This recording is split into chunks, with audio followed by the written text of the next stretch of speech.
Mom, you ordered a burger for Sarah too, right? Of course I did. You say that, but you're not playing favorites by getting us premium burgers and giving her just a regular one, are you? Everyone's getting a premium burger. Hey, Kevin. On New Year's, my mother-in-law, Mary, spent her pension to treat us to burgers. But without even looking at the food, Kevin started snapping at her. I tried to pull at his sleeve to stop him, but he wouldn't even look my way. It's always like this. Kevin automatically assumes my mother-in-law is mistreating me and starts accusing her, even though nothing like that is happening. Mary, looking hurt, insists she didn't do anything, making me feel incredibly uncomfortable. Meanwhile, our kids just glance at the TV, wearing expressions that say, "Dad's talking nonsense again." Why did I ever marry such a stubborn man? No matter how many times I regret it, there's no real harm or justifiable reason for divorce, so I just have to deal with it. At the exact same moment I let out a sigh, Mary does too.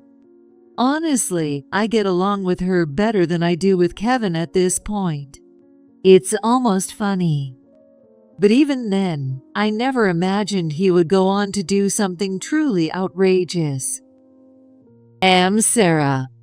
For my 50th birthday, my son and daughter chipped in to buy me a coffee maker, and now I wake up excited every morning. I've always dreamed of starting my day with a strong cafe au lait made from an espresso machine, just like at a cafe.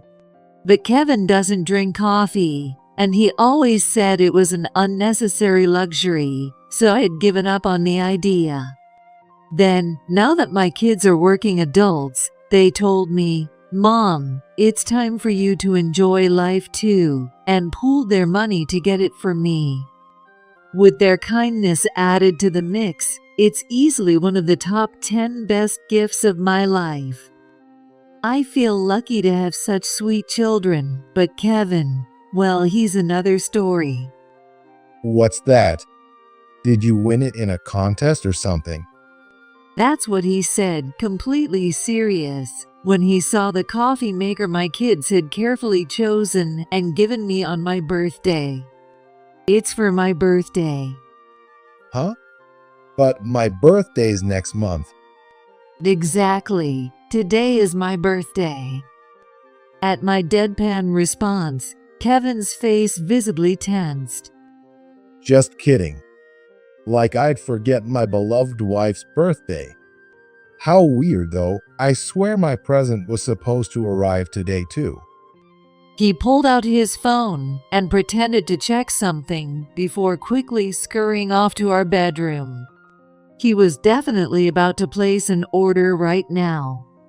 Most likely, he'd pick whatever bouquet with sweets had the best reviews on Amazon. Even though I've told him I can't have fresh flowers because of my allergies, there's no way he remembers. Every year, he forgets my birthday, then rush orders something I don't even like and hands it to me with a smug face, as if saying, "I got you something fancy, so be grateful." Kevin is the kind of person who's hyper-aware of trends and public opinion, but completely oblivious to the people closest to him. It's not that he likes or dislikes me, he just assumes that whatever's popular must be something my family likes too.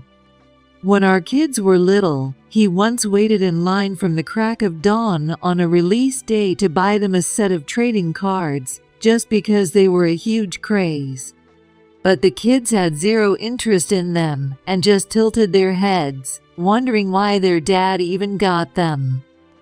Or when they wanted to try making a fire on a camping trip, Kevin insisted on taking us to some big-name theme park instead because everyone loves it. And when neither the kids nor I reacted enthusiastically to these things, he would get angry and say, "I spent all this money and time on you." Some people say, well, at least he's trying to make his family happy, even if he's a bit off, but this has been going on for over 20 years. Even a dog or cat would learn by now. If we were just dating, I might have broken up with him, but it's not quite bad enough to justify divorce. So year after year, the stress keeps slowly piling up. And Kevin's misguided assumptions don't stop there. In early December, when the whole town was decked out for Christmas, I'm going to my mom's alone again for New Year's. Kevin puffed out his chest and declared this proudly over dinner. He was clearly waiting for praise. There was nothing to praise, of course, but as always, I just nodded. Thanks, I'll enjoy a relaxing time at my own parents' house then. Satisfied with my words, Kevin chugged his beer. Ever since my father-in-law passed, my mother-in-law, Mary, has been living alone. But according to Kevin, she never liked me and has been mistreating me since the beginning. To protect me from this terrible mother-in-law, he's been acting as my shield, and for the past 10 years, Mary and I have had no contact. Kevin alone visits her for New Year's and summer holidays. A devoted husband, selflessly standing up for his wife. At least, that's what Kevin believes. The truth is, there's no actual conflict between Mary and me. Okay, there was some tension in the past, but it was all caused by Kevin in the first place. Back in the day, daughters-in-law and mothers-in-law were supposed to be at odds, and men naturally took their mother's side. But these days, men who defend their wives are seen as more admirable. Kevin, ever obsessed with trends and appearances, latched onto this idea and started scrutinizing every little thing between Mary and me, looking for drama. There was no way Kevin could correctly read other people's emotions. This chicken soup tastes different from Mom's. Maybe Mary and I prepare the broth differently. When Kevin asked with a puzzled look, I answered casually. But that very night, he went to Mary and told her this. Sarah says your chicken soup broth is awful. Maybe you should learn from her. Then, during another visit to his parents' house, if there were fewer forks than people at the table, he'd start shouting. You're trying to keep Sarah from eating, aren't you? Anyone with eyes could see it was just a small mistake by looking at the number of plates and bowls. But Kevin would huff and puff, as if he had just uncovered undeniable proof of mother-in-law harassment, and berate Mary. Then he'd turn to me with a smug face, like he had just saved the day, making me look like the evil, ungrateful daughter-in-law. In the early days of our marriage, this left both Mary and me feeling suspicious of each other, creating a tense and uncomfortable atmosphere. But every time Kevin accused her of something, Mary would come directly to me and ask, I heard from Kevin that you didn't like such and such. Is that true? Thanks to that, I was able to explain what I had actually said before Kevin twisted it into something else. After doing this back and forth enough times, we realized neither of us harbored any ill intentions. The real problem was Kevin. Even when I told Kevin, Mary and I don't dislike each other. I've never had a problem with her, he didn't understand. Instead, he just gave me a saintly smile and said, you don't have to pretend anymore. For 10 years, I tried to change Kevin's way of thinking, but it was pointless.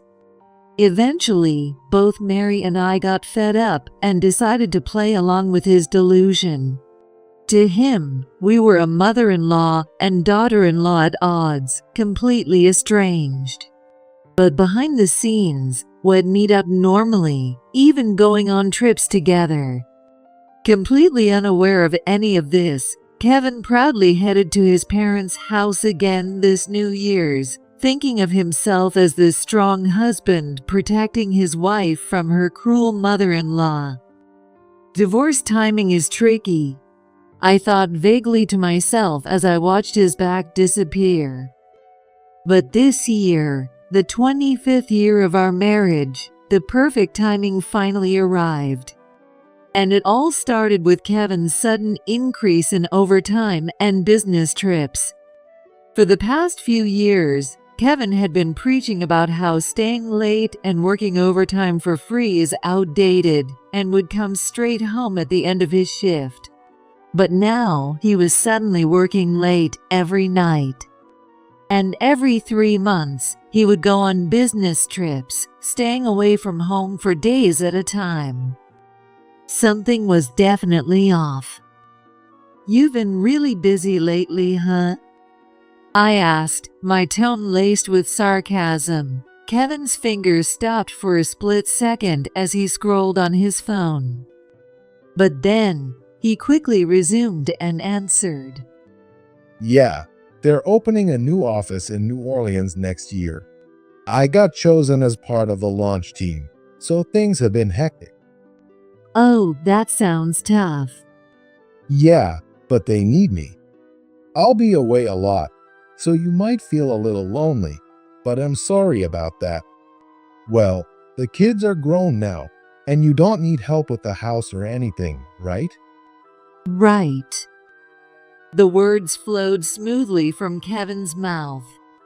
But even while pretending to be concerned for me, he never once looked up from his phone.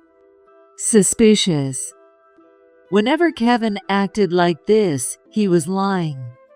With my suspicion nearly confirmed, I discreetly reached out to the wife of one of his colleagues. Just as I expected, there was no new office being set up in New Orleans. Kevin was still going home right on time after work. And of course, there were no business trips. He was cheating. If not 100% guilty, he was about 99.9% there. No, forget it. He was definitely guilty. He's probably seeing another woman. Lately, had started taking his phone with him even into the bathroom, whereas before, had just leave it lying around the living room. He never cared about his body odor before, but now he was using fancy shampoos and body washes. And the cherry on top, the sudden influx of random gifts. Out of nowhere, he would bring home flowers or cake and hand them to me with a big grin. Surprise. What's going on with you? You used to forget my birthday every year. Well, this year is our 25th anniversary. I just wanted to say thanks and let you know I love you. This man, who forgot both our 10th and 20th anniversaries, suddenly cared about 25. I knew from experience that Kevin only bought gifts when he had a guilty conscience, not because he genuinely wanted to make me happy. So now, he was trying desperately to cover up whatever he was hiding. Love me? Don't make me laugh. Anger bubbled up inside me. But at the same time, I felt relieved. At last, I had a reason for divorce that everyone would understand. Now, how should I take him down? As I prepared dinner for a husband who may or may not come home tonight, I started running through my divorce strategy in my head. But as life often goes, things didn't play out exactly as I had planned. Or rather, I underestimated just how unhinged Kevin really was. Before I could even execute my plan, things escalated faster than I ever expected. This year, just like every other, Kevin proudly announced that he would be heading to his parents' house alone for New Year's to play the role of the good husband. Then he gave me this explanation. I have a business trip right after New Year's, so I'll be flying straight from my mom's place to the job site. A business trip right after New Year's? It wasn't a common scenario, so I couldn't help but voice my skepticism.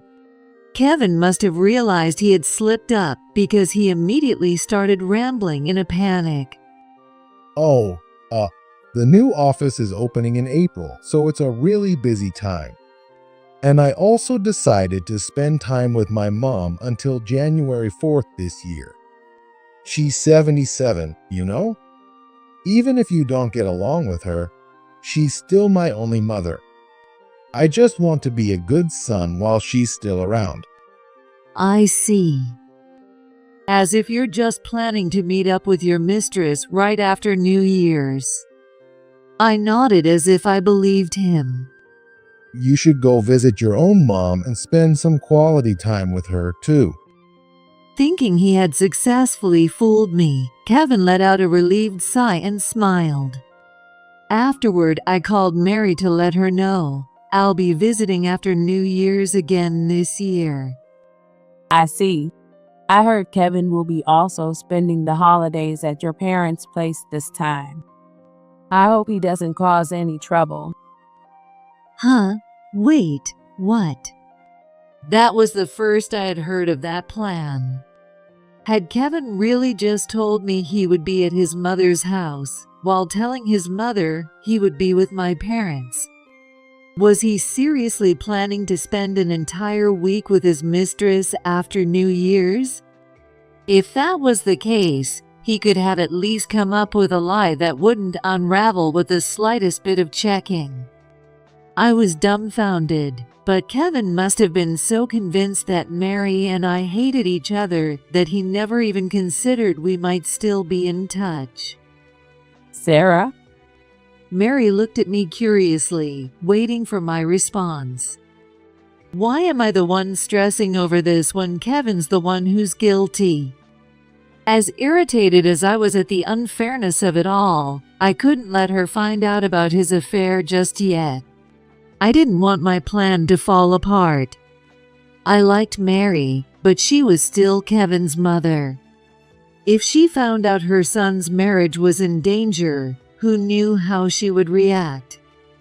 Though I see, he's been really busy lately, so maybe he just forgot to tell me. Oh, is that so? I didn't like going along with Kevin's lies, so I kept my response vague. I'm really sorry he's so inconsiderate. Oh, by the way, there's somewhere I've been wanting to take you. A new shopping mall just opened up, and they have an all-you-can-eat dessert buffet I think you'd love. Oh, that sounds amazing. Mary, who knew way more about my tastes than my own husband, invited me out. I immediately made plans with her for January 7th, the same day Kevin had claimed he'd be on a business trip. While I was at it, I also looked up private investigators that operated during the New Year's holiday. Then, January 7th arrived. It was my shopping day with Mary, as well as the day Kevin was supposed to return from his fake trip back home and his fake business trip. I left the evidence gathering to the private investigator, and on the way to the shopping mall with Mary for the first time, I silently wished in my heart, may this finally be the end of Kevin and me. Then, after thoroughly indulging in the all-you-can-eat dessert buffet, I rubbed my overly full stomach while browsing through stylish shops. Mary found her favorite Haribo gummies and grabbed a bag to snack on in the car, carrying it happily in her hand. Then, my bag vibrated, an incoming call. I pulled out my phone and saw the name on the screen, Kevin. Oh, it's Kevin. Mary said, reading the screen from beside me. The clock read 2 p.m. Wasn't he supposed to be home in the evening? Is his little affair already over? Not thinking too much of it, I answered, The next thing I heard was Kevin screaming at the top of his lungs, loud enough to distort the audio. Sarah, it's bad. Mom. What? His panic was so extreme, it sent a wave of tension through my body. Mom. She choked on a piece of candy and got rushed to the hospital in an ambulance. What Mary did? Ah, At my reaction, nearby shoppers turned their heads toward me. Even Mary was looking up at me in shock. But I couldn't afford to care about that right now.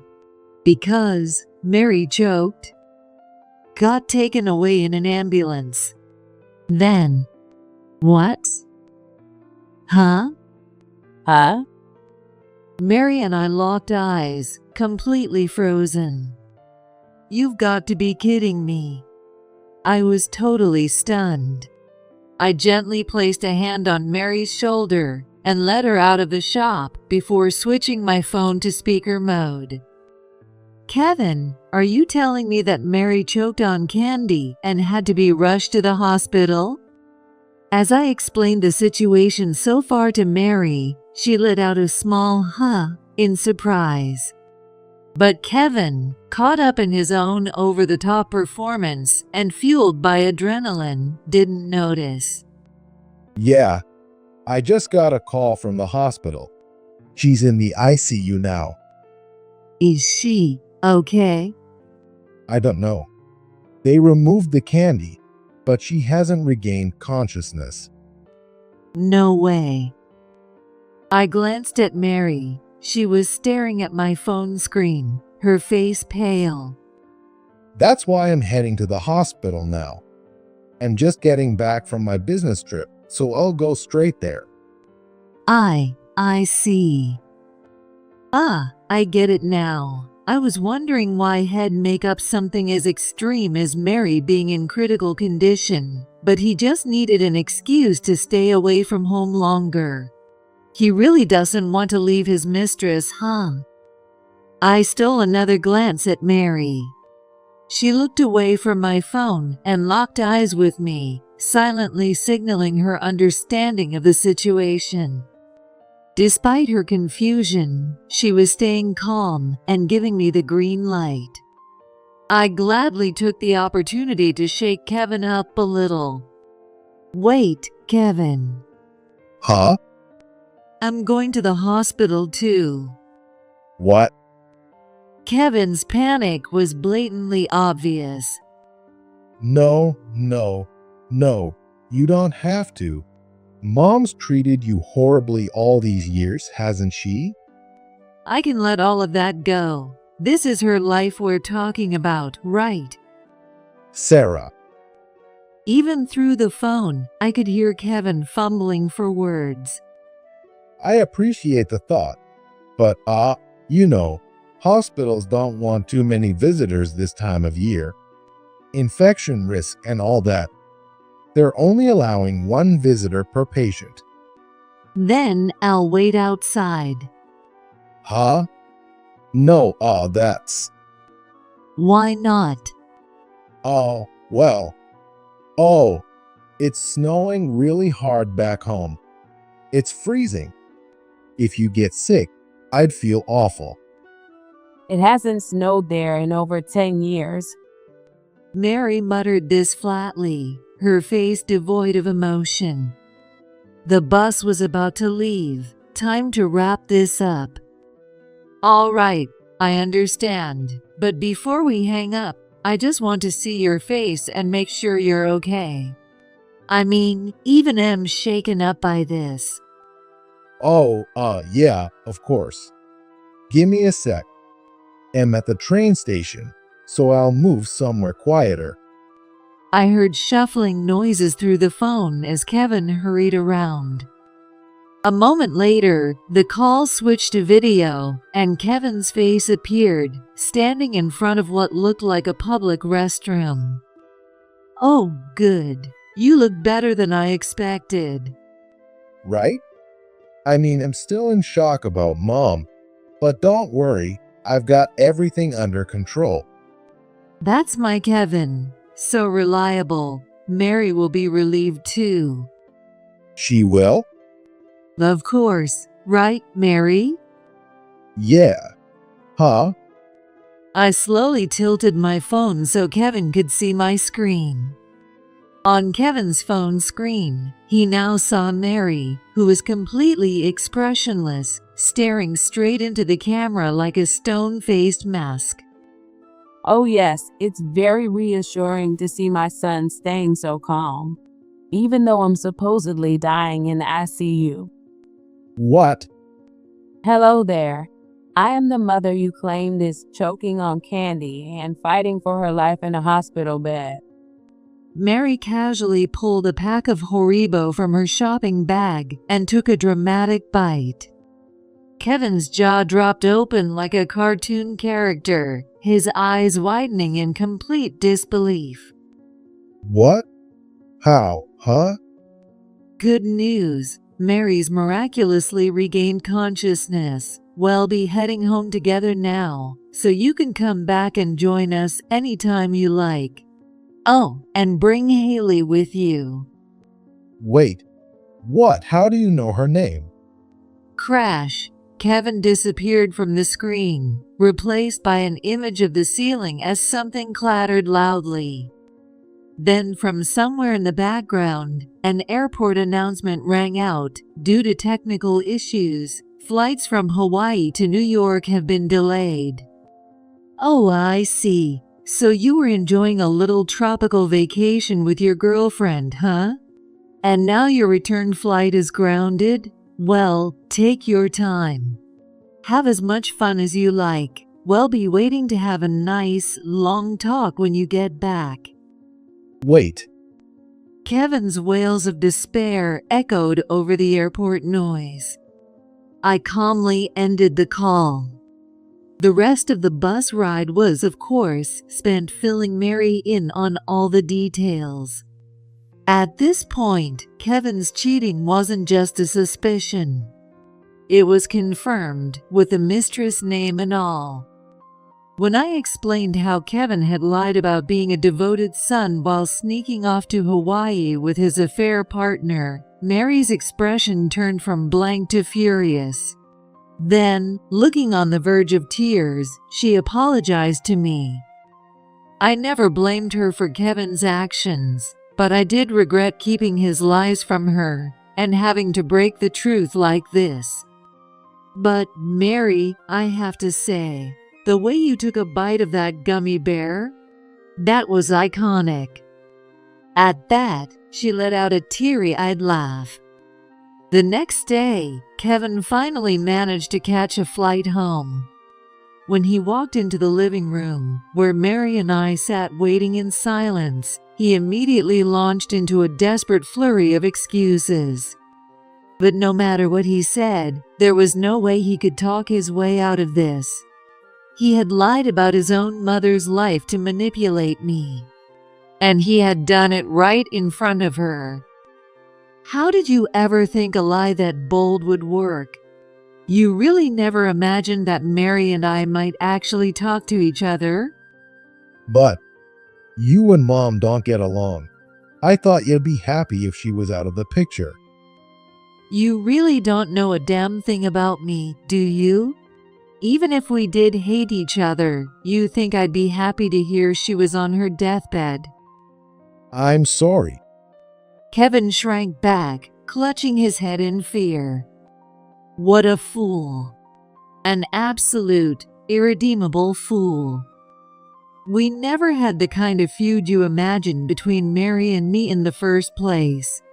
We just pretended to dislike each other because it was too exhausting dealing with you constantly trying to stir up drama. Wait, no way. But she's my mother-in-law, and you're the daughter-in-law.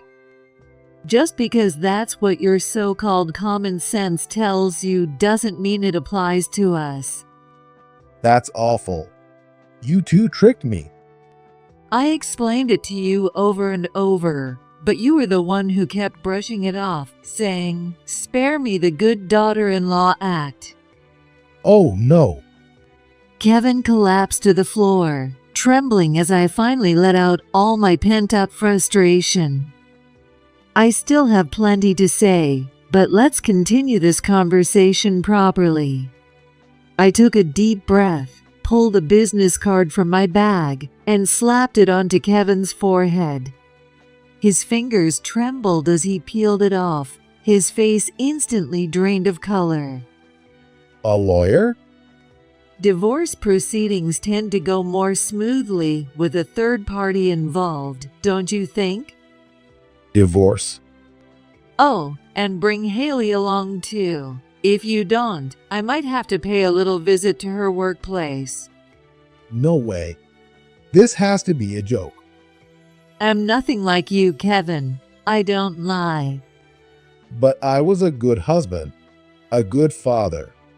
I took the kids on trips, bought them all the hottest toys. I even got you expensive gifts for your birthday and anniversaries. I put you before my mom, and just for one little mistake, you're divorcing me. Oh my God. How many times do I have to say it? Mary and I never had a problem with each other. I told you I'm allergic to fresh flowers, that I don't like sweets, that the kids wanted to go camping. But you never listened. Instead, you just trusted online reviews and trending articles over your own family. And let's not forget, you never once managed to get my birthday present on time. No. This is pointless. I have way too much to say, and it's not getting us anywhere. Anyway, I'm not coming back to this house. You're free to live here with your precious Haley, right, Mary? I turned to Mary. Even though I had just exploded and Kevin was practically cowering on the floor, she had been silently observing. Finally, she let out a small sigh. Do whatever you want. As for me, I'm just going to pretend I never had a son. What? Mom? Kevin looked at Mary in sheer disbelief. But I was the one who couldn't believe it. How did you ever think using your own mother's life as an excuse to cover up your affair was forgivable? Did you think I wouldn't be hurt by that? That's not what I... Did some article on your precious internet tell you that a mother forgives anything her child does? Sorry to disappoint you, but I must be different from the average mother. Well... Yesterday, your mother choked on that candy and passed away, all thanks to her ungrateful son. No. No. I never want to see your face again. No. Kevin let out a wretched cry and curled up on the floor. Seems he finally understood the gravity of what had done.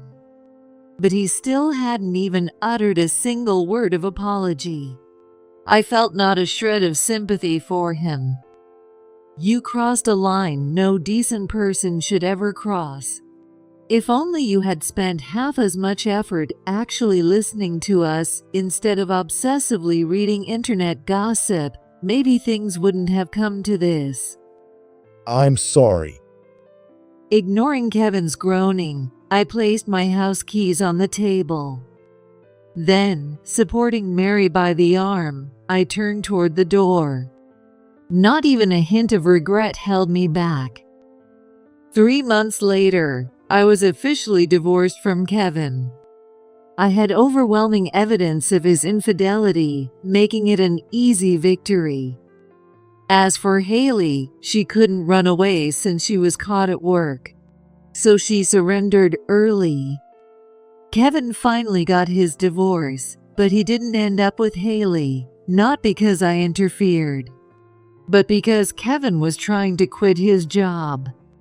For the days he had pretended to be on business trips, he had actually taken leave by lying to his company, saying his mother was seriously ill or that I was in bad health. Even though they found it a bit suspicious, Kevin, as their manager, had told them, "A company that values family over work will benefit you all in the long run. so his subordinates ended up covering his workload for him. And then came this betrayal. Word quickly reached upper management, and Kevin was demoted. His co-workers' attitudes toward him turned icier than the winds of Siberia, leaving him stuck in a living hell. For someone who loved online gossip so much, he should have known that cheaters, both men and women, have been getting slammed by public opinion lately. But of course, he had only ever absorbed what was convenient for him. And as for Haley, once she realized Kevin, a 52-year-old man, was hinting at wanting to quit his job and freeload off a woman 15 years younger, even her love-struck delusions shattered. Well, at least she paid the settlement money, and she did give me the final push I needed to leave Kevin, so I wasn't about to hound her any further. Of course, with both Haley and I abandoning him, Kevin completely panicked. I had already moved far away, so I was safe. But Mary, who was still at the old family home, had to endure multiple desperate visits from Kevin. Still, she never forgave him. Eventually, Mary's younger daughter and her husband took her in, helping her move to an apartment near their home. Since they lived several states away, Kevin couldn't easily track her down. With nowhere else to turn, he tried pleading with our son and daughter. But after years of his nonsense, they shut him down instantly, saying, "You brought this on yourself. There is no way we're ever living with you again." And that was that. Kevin finally realized he had screwed up, but it was far too late. With no one left to rely on, and unable to quit his miserable job, he was forced to endure his personal hell. This was the fate of a man who blindly chased trends and selfish desires, never once cherishing what actually mattered. 3 years later. Sarah, look at this. Look how many strawberries they put on top. Wow, I want one too. Once again, Mary and I were out on our shopping trip, enjoying an extravagant dessert buffet. Technically, since I divorced Kevin, we were no longer in-laws. But after 25 years of fighting the same battle, we had become more like old war comrades. Even at 80, Mary was full of energy. Just last year, she had happily polished off a medium-rare steak during one of our vacation tours. From time to time, I still receive Kevin's desperate messages. "I'm lonely. Isn't it time to come back?" Mary also still received gifts from him, gifts that completely missed her tastes. Every time, we'd show them to each other, laugh in exasperation, and celebrate the stress-free lives we had now. Oh, Sarah, this store has a limited edition Haribo flavor. Are you getting some? Of course. Make sure to chew it thoroughly. Yes, yes. We wouldn't want the boy who cried wolf to have his lie come true, right? We exchanged a mischievous glance and burst into laughter. From Kevin's perspective, this must be a nightmare. He had lived his life clinging to generic, mass-market values, never once forming real personal connections. A truly pitiful man. If only he had actually looked at the people around him. If only he had tried to understand their hearts, maybe then his life could have been richer. Smiling at a beaming Mary, I grabbed a pack of Haribo for myself.